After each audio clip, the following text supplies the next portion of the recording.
Assalamualaikum warahmatullahi wabarakatuh. Bertemu lagi kita di mata kuliah statistik dengan materi analisa data. Adapun untuk analisa data diperlukan perhitungan persamaan regresi, nilai prediksi, koefisien determinan, kesalahan baku estimasi, kesalahan baku koefisien regresi, nilai F, nilai T, dan kesimpulan. Untuk persamaan regresi, misalkan kita memiliki data dengan 3 variabel. Variabel pertama X1, X2, dan Y. Nah, dengan ada data responden misalnya adalah 10, jumlah respondennya yang menjadi sampel. Nah, kemudian masing-masing dari data ini kita jumlahkan untuk X1, X2, dan Y. Nah, kita juga memerlukan beberapa data untuk mengisi data sesuai dengan rumus. Ya, di sini yang kita perlukan adalah X1 kuadrat, X2 kuadrat, X1 kali X2, X1 kali Y, X2 kali Y, dan Y kuadrat. Kemudian, kita buat matrik. Matriknya sesuaikan dengan, di sini dibuat matrik N. Untuk kolom pertama ya, karena ini kita buat matriknya adalah karena 3 variabel, berarti kita buat matrik 3 kali 3. Kolom pertama N sigma X1, sigma X2. Kolom kedua sigma X1, sigma X1 kuadrat, sigma X1, sigma X2. Kolom ketiga sigma X2, sigma X1 kali sigma X2, dan sigma X2 kuadrat. Nah, kemudian sesuai juga dengan kebutuhan dari suatu rumus regresi linier, kita memerlukan adanya A dan memerlukan ada koefisien untuk X1 dan X2. Jadi ada A, ada B1 dan B2. Kemudian solusi yang kita inginkan adalah Y.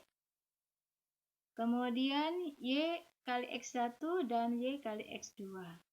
Nah, kita masukkan dari rumusan ini, kita buat dulu data untuk matrik A, artinya matrik dari keseluruhan. Nah, sesuai di sini N adalah 40. Kemudian dari data tadi, di sini berarti X1 ya 40 jumlahnya. Kemudian X2 jumlahnya adalah 47. Kemudian di kolom kedua X1 40 jumlahnya, X1 kuadrat jumlahnya 180, kemudian jumlah X1 kali X2 192. Kemudian jumlah X2 adalah 47, jumlah X1 kali X2 192, dan jumlah X2 dikuadratkan adalah 237. Kita kalikan dengan A, kemudian B1 dan B2. Kemudian solusi yang kita inginkan adalah untuk sigma Y-nya adalah 74, untuk sigma Y kali X1-nya adalah 282, dan untuk sigma Y kali X2-nya adalah 375. Nah, kemudian kita juga ini yang sudah tadi jadi matrik, kita cari determinannya. Anda bisa buka lagi matematika kalau yang lupa bagaimana cara mendapatkan determinan matriks ya. Di sini nih diagonal dikalikan ditambah diagonal berikutnya dengan ini, kemudian ditambah lagi diagonal berikutnya. Kemudian dikalikan lagi, dikurangi dengan diagonal yang kebalikannya. Jadi ini, kemudian kali ini, kemudian ini dikalikan dengan ini ya. Nah, coba dilihat lagi bagaimana cara mencari determinan untuk matrik 3 kali 3. Oke, kemudian Karena yang dibutuhkan di sini adalah ada A, B1, itu berarti koefisien dari X1, B2 itu koefisien dari X2, maka kita butuhkan adalah matriks A1. Matriks A1 di sini, maka kolom pertama ya kita ganti dengan kolom yang tadi jadi solusi. Anda bisa lihat di sini kolom solusi ini adalah ini ya. Ini kolom variabel, ini kolom koefisien. Nah, kemudian untuk mencari A2, maka kolom yang X2 yang kita ganti dengan kolom solusi.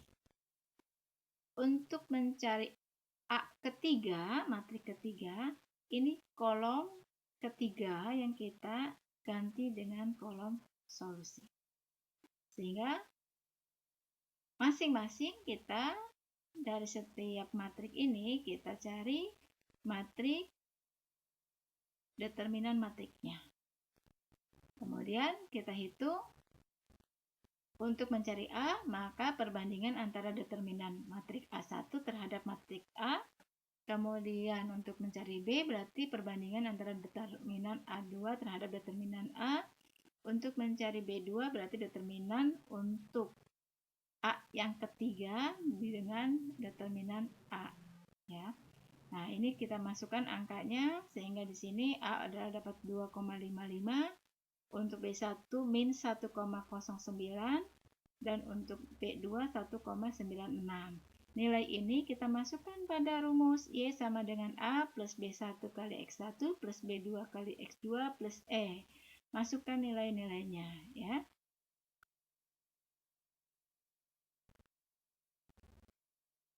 Nah, sehingga di sini kita bisa membacakan makna dari persamaan tadi bahwa A itu adalah konstanta sebesar 2,553. Artinya jika harga nilai X1 dan pendapatan X2 sebesar 0 pun, maka Y akan memiliki nilai 2,553. Kemudian dengan kita memiliki B1 min 1,092, artinya jika pendapatan X2 konstan, maka kenaikan harga X1 akan menyebabkan penurunan Y sebesar min 1,092 satuan. Kemudian B2-nya adalah positif 1,96.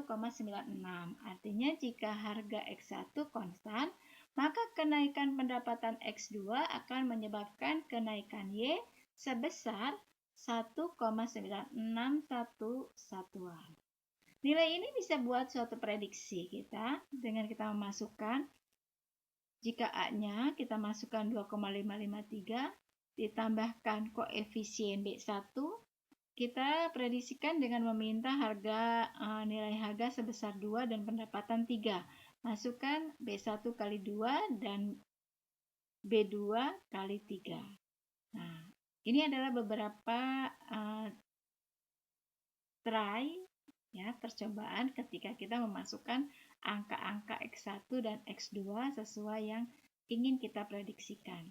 Dan berapa nilainya Y-nya dan inilah nilai Y-nya ya. Nilai-nya. Oke. Sehingga kita bisa melihat di sini ada beberapa nilai prediksi. Ya. Kemudian kita pun akan mencari nilai koefisien determinan. Untuk mendapatkan nilai koefisien determinan, kita memiliki rumusan R kuadrat sama dengan 1 min sigma dari Y min Y topi di sini dikuadratkan dibagi dengan Y sigma Y min Y bar dikuadratkan. Nah, kita lihat kembali ke tabel sebelumnya. Yang menjadi topi siapa, yang menjadi Y bar siapa. Yang menjadi Y topi adalah jumlah dari Y min Y pred. Jadi kita punya nilai Y, ya, hasilnya yang kita tadi prediksikan, nilai Y. Kemudian kita memiliki nilai Y yang diprediksikan. Nah, maka yang menjadi nilai Y dengan simbol seperti ini, ya. Nah, itu adalah Y min Y pred yang dikuadratkan. Nilainya adalah 9,77. Kemudian kita pun butuh sesuai rumusan Y min Y bar dikuadratkan. Y min Y bar yang dikuadratkan, nah Y dikurangi Y barnya, berarti Y rata-rata adalah nilainya adalah sekian, jumlahnya adalah 78,4. Maka kita masukkan angkanya sehingga kita dapatkan di sini R kuadratnya adalah 0,875. Ya. Nah, koefisien determinan disesuaikan dengan adjusting. Nah, maka disesuaikan ya. Kemudian R kuadratnya adalah R kuadrat min P kali 1 min R kuadrat dibagi N min P min 1. Nah, sehingga ketika disesuaikan atau R adjusted, yaitu menjadi 0,840. Kalau perhitungannya menggunakan Excel atau SPSS, maka nilai ini akan langsung didapat ya. Kemudian di sini ada juga yang disebut kesalahan baku estimasi. Digunakan untuk mengukur tingkat kesalahan dari model regresi yang dibentuk. Nah, kita dapatkan kesalahan estimasi ini dengan dari akar dari sigma Y min Y topi dikuadratkan dibagi N min K. Jadi kita dapatkan di sini akar dari 9,776 dibagi 10 min 3. Kenapa 10 itu respondennya, ada 10 datanya. Kemudian 3 itu ada 3 kelompok, ada X1, X2, dan Y. Ada 3 kelompok variabel ya. Sehingga nilainya adalah 1,1818. Ini adalah nilai dari kesalahan baku estimasi. Berikutnya, ada yang disebut standar error koefisien regresi. Di sini adalah untuk mengukur besarnya tingkat kesalahan dari koefisien regresi. Kita gunakan dengan rumus akar dari SE yang dikuadratkan dibagi dengan determinan A dikalikan K ke I ya. Nah, di sini kita dapatkan harga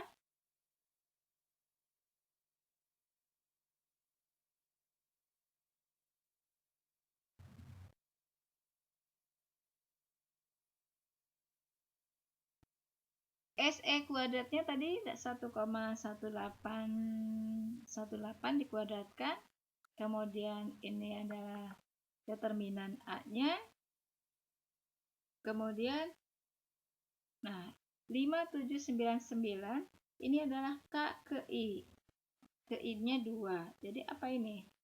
Ini adalah nilai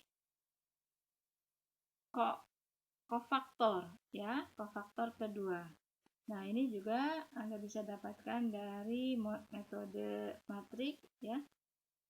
Sehingga mendapatkan nilai kofaktornya 57966.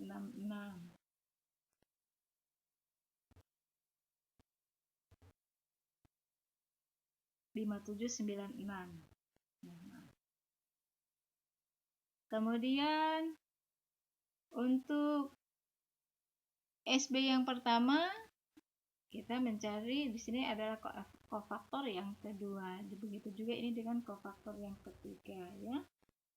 Kemudian kita cari lagi adalah uji T. Uji T untuk T hitung adalah kita ambil di sini di T hitung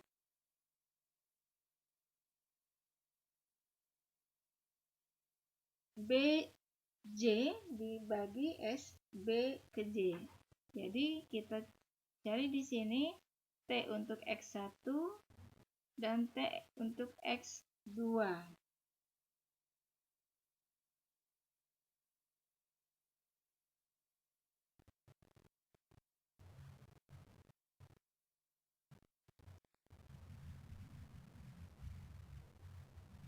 Untuk nilai T untuk X1, kita lihat berarti kita ambil dari B1.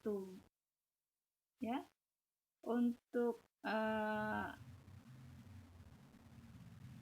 ini S-nya diambil dari yang tadi, S yang ini, ya.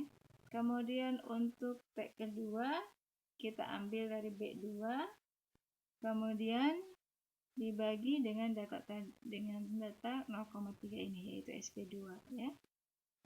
Nah, di sini berarti T hitung untuk X1 nilainya itu min 4,029.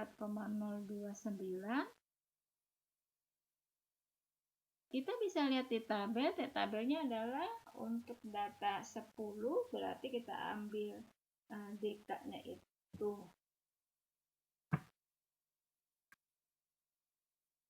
ya, dari deka data itu adalah 1,89 yang kita ambil untuk data T-nya, maka HA diterima, artinya terdapat pengaruh negatif harga terhadap konsumsi buah. Misalnya di sini buah duren. Kemudian untuk T1 untuk X1-nya, pengujian hipotesis kedua dengan nilainya X2-nya itu 6,490. Ini juga lebih besar dari 1,89.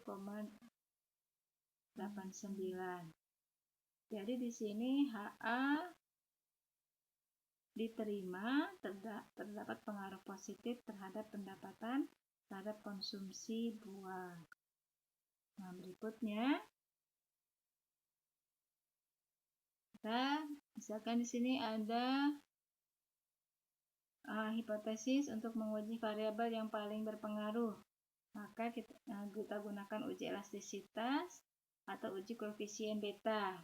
Nah, ini rumusan untuk mencari koefisien betanya. Uji elastisitasnya adalah BI kali X bar. BI dibagi Y. Nah, untuk mencari beta X1, beta X2-nya, nah untuk mencari elastisitas 1, elastisitas 2-nya, ini kita cari ya. Untuk BI-nya kita ambil dari tadi nilai B1, untuk ini kita ambil dari B2, kemudian rata-rata X per rata-rata Y, ya. Ini X-nya untuk X1, ini untuk rata-rata X2. Ya, hasilnya adalah untuk elastisitas 1 min 0,59, untuk X2 1,245. Jadi kesimpulannya di sini E2 lebih besar dari E1 atau beta 2 lebih besar dari beta 1. Pendapatan X2 lebih berpengaruh terhadap konsumsi dibandingkan dengan X1, ya.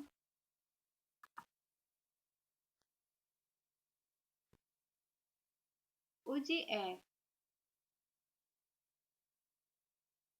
Untuk uji F digunakan untuk ketetapan modal apakah nilai prediksi mampu menggambarkan kondisi sesungguhnya.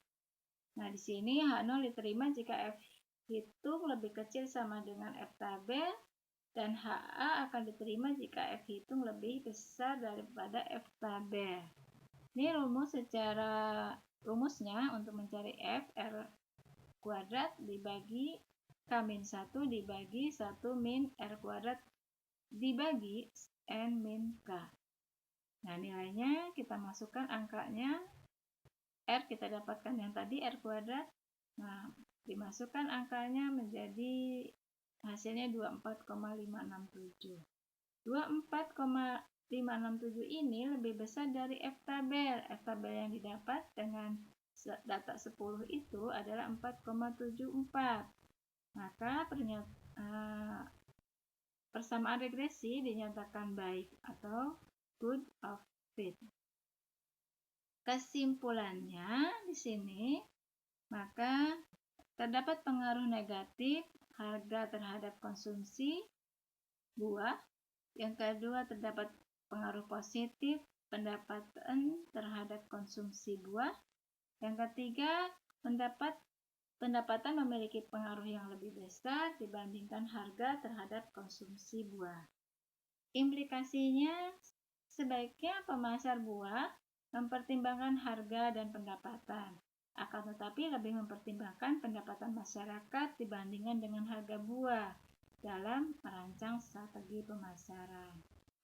Nah, sampai di sini dulu materi analisa data. Semoga bermanfaat. Sampai jumpa di materi yang lain. Assalamualaikum warahmatullahi wabarakatuh.